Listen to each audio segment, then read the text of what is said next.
नमस्कार, मी सौ लीला Harshad Sonawane, business consultant. या अगोदरच्या व्हिडिओमध्ये आपण बघितलं होतं की एखादा व्यवसाय जर आपल्याला करायचा असेल तर ते व्यवसाय करत असताना आपल्याला जी संकल्पना सुचलेली आहे त्या संकल्पनेविषयी आपण सारासार विचार करणं गरजेचं आहे आणि त्याचबरोबर त्या संकल्पनेशी संबंधित अंगभूत कौशल्य माझ्यामध्ये आहेत का, माझ्या स्वभाव कौशल्यांना ते मॅच होतंय का हे बघणं गरजेचं आहे. आणि मी एक टास्क पण दिला होता सगळ्यांना की आपण आपल्या गुड हॅबिट्स आणि आपल्या बॅड हॅबिट्स लिहून काढायच्या आहेत. तर तुम्ही सगळ्यांनी लिहिणंच असेल, पण अगदी राहिले असेल लिहायचं तर तुम्ही आज पुन्हा एकदा ते लिहू शकता. तर नक्की काय लिहायचं आहे, तर गुड हॅबिट्स म्हणजे काय, मग माझ्यामध्ये कम्युनिकेशन स्किल आहे का, माझ्यामध्ये टाईम मॅनेजमेंट आहे का, माझ्यामध्ये लीडरशिप क्वालिटी आहे का, माझ्यामध्ये फायनान्शियल मॅनेजमेंट आहे का, हे सगळं कशासाठी, तर हे सगळं प्रत्येक बिझनेसमॅनला, प्रत्येक उद्योजकाला त्याच्या व्यवसायामध्ये वापरण्यासाठी लागणारी कौशल्य आहेत का, माझं नेटवर्क कसं आहे, हे सगळं आपल्याला माहीत पाहिजे.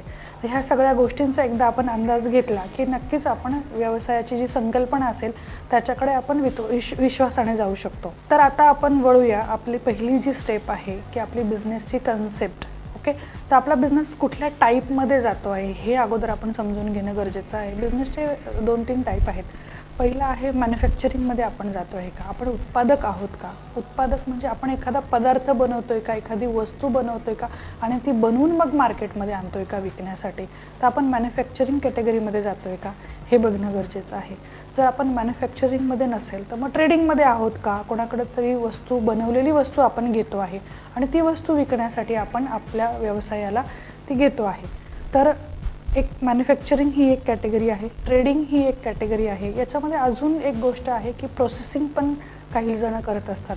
तर आपण फ्रूट्सचा जर विचार केला तर बरेच लोक फ्रूट्स घेतात, त्या फ्रूटपासून ते ज्यूस बनवतात, वेगवेगळे स्क्वॅश बनवतात, पल्प बनवतात, सरबतं बनवली जातात. असे फूडपासून अनेक पदार्थांचे प्रोसेसिंग केलं जातं. आपण अगरबत्तीच्या व्यवसायाचं उदाहरण घेऊया. पूर्वी असं असायचं की अगरबत्तीचं ते जे मटेरियल असायचं तर त्याच्यापासून अगरबत्ती ही वळावी लागायची. त्याच्यानंतर मग त्याच्यावर डिपिंग ऑइल, त्याच्यानंतर सेंट टाकून मग ती अगरबत्ती बनायची. पण आत्ता जर तुम्ही मार्केटमध्ये बघितलं तर रॉ काडी मिळते. त्या रॉ काडीला फक्त डिपिंग आणि सेंटिंग केल्यानंतर आपण इमिडिएटली अगरबत्तीचे व्यावसायिक होऊ शकतो आणि हा व्यवसाय आपण घरच्या घरी देखील सुरू करू शकतो. तर अशा प्रकारचं आपण प्रोसेसिंग बिझनेसमध्ये जातो आहोत का. आणि त्याच्याही पुढचा टाईप आहे ती आहे सर्व्हिस इंडस्ट्री. मग सर्वच प्रकारच्या सेवा आणि सुविधा, मग IT च्या सुविधा असतील, कुरिअरच्या सुविधा असतील, आपण एखादी फॅसिलिटी कोणाला देतो आहे त्याची सुविधा असेल, तर अशा कुठल्या प्रकारच्या बिझनेस कॅटेगरीमध्ये एक्झॅक्टली आपला बिझनेस जातो आहे ह्याचं अगोदर आपण अवलोकन करणं गरजेचं आहे. एकदा की हे अवलोकन झालं की त्याच्यानंतर सगळ्यात पहिली आणि महत्त्वाची स्टेप आहे ती म्हणजे मार्केट सर्वे. तर मार्केट सर्वे कसा करायचा, तर बरेचसे बिझनेसेस मार्केट सर्वे न केल्यामुळं अगदीच स्वप्नांच्या दुनियेमध्ये ते सुरू होतात. खूप सगळे पैसे आपण कमवणार आहोत, आपण इतक्या मोठ्या लेवलचा व्यवसाय करणार आहोत, आपण इतके श्रीमंत होणार आहोत, माझं हे प्रोडक्ट इतक्या मोठ्या लेवलला पोहोचणार आहे. फक्त ह्या स्वप्नांच्या दुनियेमध्ये ह्या संकल्पना जातात आणि खूप मोठा पैसा खर्च होऊन जातो आणि तो खर्च झाल्यानंतर काही कालांतराने आपल्याला कळतं की त्या प्रोडक्टला, याला तेवढं मार्केट नव्हतं, तेवढी डिमांड नव्हती आणि अचानक तो बिझनेस खाली येतो. तर नंतरचे लाखो आणि करोडोचे आपले जर काही आर्थिक नुकसान होणार असेल तर ते टाळण्यापूर्वी जर आपण छोटासा एक मार्केट सर्वे करून घेतला तर तो आपल्या व्यवसायासाठी नक्कीच एक चांगलं पाऊल ठरेल. तर मार्केट सर्वे नक्की कसा करायचा, तर सुरुवातीला साधारणपणे 100 लोकांचा तरी किमान आपला मार्केट सर्वे आपल्या बिझनेसचा, आपल्या प्रोडक्टचा किंवा आपल्या सर्व्हिसचा आपल्याकडे असला पाहिजे. मग त्यामध्ये काय येईल, तर सुरुवातीला आपण आपले फॅमिलीतले लोक आहेत, आपल्या फ्रेंड्स आहेत, आपले रिलेटिव्ज आहेत, त्यांना आपण विचारू शकतो. आपण जसं मी मगाशी तुम्हाला अगरबत्तीचं उदाहरण सांगितलं तर या प्रत्येकाला आपण छोटीशी एक प्रश्नावली बनवून विचारू शकतो की हे प्रोडक्ट, ही वस्तू तुमच्या आयुष्यामध्ये किती गरजेची आहे, तुम्ही त्याचा किती वापर करता, त्याचा वापर डेली आहे, वीकली आहे, मंथली आहे, कसा आहे, याच्यावरून तुम्हाला ती वस्तू किती बनवायची आहे, त्याचं उत्पादन किती ठेवायचं आहे, प्रोडक्शन रन किती ठेवायचं आहे याचा अंदाज येऊ शकतो आणि त्याची किती गरज आहे हे सुद्धा तुम्हाला समजू शकतं. तर हे नियोजन करण्यासाठी ही माहिती उपयुक्त पडू शकते.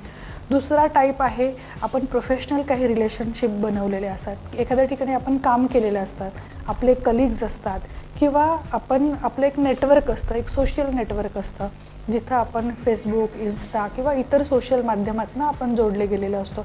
तर तिथल्या लोकांना आपण हे प्रश्न टाकून विचारू शकतो की तुम्हाला काय वाटतं, ह्या प्रोडक्टचा किती उपयोग होऊ शकतो. प्रत्येक घरात रोज अगरबत्ती लागते असं आपण म्हणतो. किती जण रिस्पॉन्स देतात आपल्याला, त्यांच्या काय प्रतिक्रिया येतात, याच्यावरनं आपल्याला कळू शकतं की हा बिझनेस किती चांगल्या लेवलला आपण सक्सेसफुल करू शकणार आहे. आणि तिसरा अजून एक सेगमेंट असा आहे, काही कंपन्या आपल्याकडनं काही चार्जेस घेतात, माफक स्वरूपाचे चार्जेस असतात, पण ते सुद्धा तुम्हाला असा मार्केट सर्वे करून देऊ शकतात. त्या मार्केट सर्वेमध्ये नोन आणि अननोन आणि थोडा व्यापक स्वरूपाचा तो सर्वे होऊ शकतो. आपण आपल्या लेवलला करायला गेलं तर आपण आपल्या आजूबाजूचा परिसर, आपल्या घरातली लोकांनी, ओळखीचे लोक इथपर्यंत तो सर्वे होईल. पण आपण एखाद्या प्रोफेशनल कंपनीकडनं जर करून घेतलं, आपल्याला थोडं व्यापक स्वरूपामध्ये जर सर्वे करायचा असेल तर आपला तालुका, आपला जिल्हा किंवा आपल्या राज्य स्वरूपावर सुद्धा आपण हा सर्वे करू शकतो. त्या प्रकारच्या आपण त्यांना आपल्या संकल्पना सांगितल्या आणि आपली नीड सांगितली की मला किती लोकांचा आणि कोणत्या जॉग्रफीचा हा सर्वे करून हवा आहे, तर तशा प्रकारची माहिती आपल्याला त्यांच्याकडनं उपलब्ध होऊ शकते. आणि नक्कीच अशा प्रकारचं छान नियोजन करून मग जर आपण व्यवसायाला सुरू करणार असत तर आपल्याला मिळणाऱ्या प्रत्येक संधीचं आपण सोनं करू शकतो. बघा, बऱ्याच वेळा असं होतं, काही लोक फक्त स्वप्न बघतात, खूप खूप खूप खूप प्रयत्न करतात, पण त्यांचं व्यवसायासाठीचं प्लॅनिंग प्रॉपर नसतं. तर 90% लोक कुठल्याही प्रकारचा विचार न करता, त्या गोष्टीचं नॉलेज न घेता, तज्ज्ञांचा सल्ला न घेता ज्यावेळेस असे प्रयत्न करतात तर ते कंटिन्युअसली स्ट्रगल करत राहतात. त्यांना यश मिळत नाही किंवा त्यांना यश मिळवण्यासाठी खूप झटावं लागतं. पण त्याच्याच पलीकडे जर आपण बघितलं तर 10% लोक अशी असतात का ती लोक प्रत्येक संकल्पनेचा नीट विचार करतात, त्याचं प्लॅनिंग करतात, त्याचं एक्झिक्युशन करतात आणि ते खूप कमी कालावधीमध्ये एक चांगला सक्सेस मिळवतात. तर आता आपण आज जे काही समजून घेतलेलं आहे त्याची समरी करूया. पॉईंट नंबर 1, आपण अजूनही आपली कौशल्ये, आपल्या गुड हॅबिट्स, बॅड हॅबिट्स लिहिल्या आहेत का? नसते लिहिल्या तर त्या आजच लिहा. मग त्याच्यामध्ये आपल्यामध्ये कोणती कौशल्य आहेत, ह्या सगळ्या कौशल्यांची मगाशीच मी तुम्हाला माहिती सांगितली की आपल्यामध्ये संभाषण कौशल्य आहे का, लिडरशिप क्वालिटी आहे का, टाईम मॅनेजमेंट आहे का, फायनान्शियल मॅनेजमेंट आहे का, माझं नेटवर्क किती स्ट्रॉंग आहे, ह्या सगळ्याची माहिती लिहायची आहे. त्याचबरोबर बिझनेस टाईपविषयी मी तुम्हाला बोलले, आपण मॅन्युफॅक्चरिंगकडे जातो आहे की सर्व्हिसिंगकडे, इंडस्ट्रीकडे जातो आहे की ट्रेडिंगमध्ये जातो आहे किंवा प्रोसेसिंगमध्ये जातो आहे, हे आयडेंटिफाय करणं गरजेचं आहे.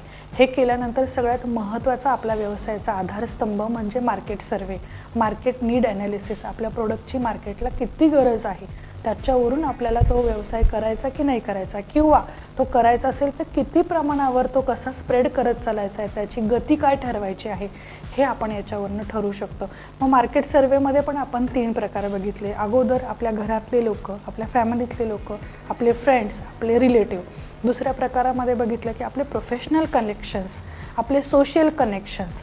आणि तिसऱ्या प्रकारामध्ये आपण बघितलं की आपण एखाद्या प्रोफेशनल कंपनीकडनं मार्केट सर्वे करून घेऊ शकतो. काही एजन्सीज असतात, त्या एजन्सीज आपल्याला असा सर्वे पुरवत असतात, त्यांच्याकडनं आपण ही माहिती घेऊ शकतो. अशा प्रकारे आपण बघितलं आहे की 90% लोक हे जे आहेत हे प्लॅनिंग करत नाहीत, विदाऊट प्लॅनिंग आणि फॉरेवर स्ट्रगलिंग अशा मोडमध्ये असतात. आणि 10% लोक असे आहेत की जे छान प्रकारे प्लॅनिंग करतात आणि 100% सक्सेसकडे जातात. मग आता आपण ठरवायचं आहे की आपल्याला 90% जिथं नो प्लॅनिंग आणि फॉरेवर स्ट्रगलिंग आहे तिकडे जायचं आहे, की 10% जे लोक आहेत जे प्रॉपर प्लॅनिंग आणि 100% सक्सेसमध्ये जातात तिकडे जायचं आहे. अशाच प्रकारचे अनेक काही व्हिडिओ आपण तुमच्यासाठी आणणार आहोत.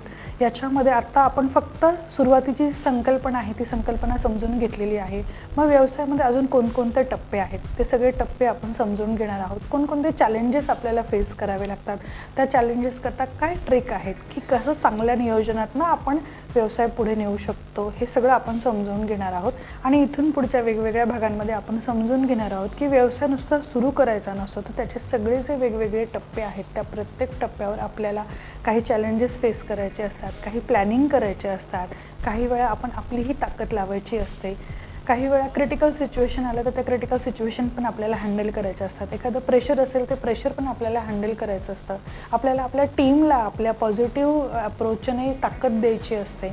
आपल्याला स्वतःला सकारात्मकतेने विचार करायचा असतो की हा व्यवसाय मी अजून चांगल्या पद्धतीने कसा पुढे नेऊ शकणार आहे. आणि याच्याच सोबत आर्थिक नियोजन कसं करणार आहे, त्याचं माझ्या प्रोडक्टचं प्रोडक्शन कसं असणार आहे, त्याचं पॅकिंग कसं असणार आहे, त्याचं लेबलिंग कसं असणार आहे, त्याचं डिस्पॅच कसं असणार आहे, सर्व्हिसेसमध्ये जर जाणार असेल आपण, तर त्या सर्व्हिसेस मला किती लोकांपर्यंत पोहोचवायचं आहे, त्याचा मी कनेक्ट कसा वाढवणार आहे, माझं नेटवर्क मी कसं बिल्ड करणार आहे, अशा अनेक गोष्टी आपण घेऊन येणार आहोत पुढच्या काही भागांमध्ये. आणि असेच सकारात्मक व्हिडिओ पाहत राहण्यासाठी सबस्क्राईब करा सप्रेम मराठी चॅनल, ट्रेंडिंगवाले चॅनल.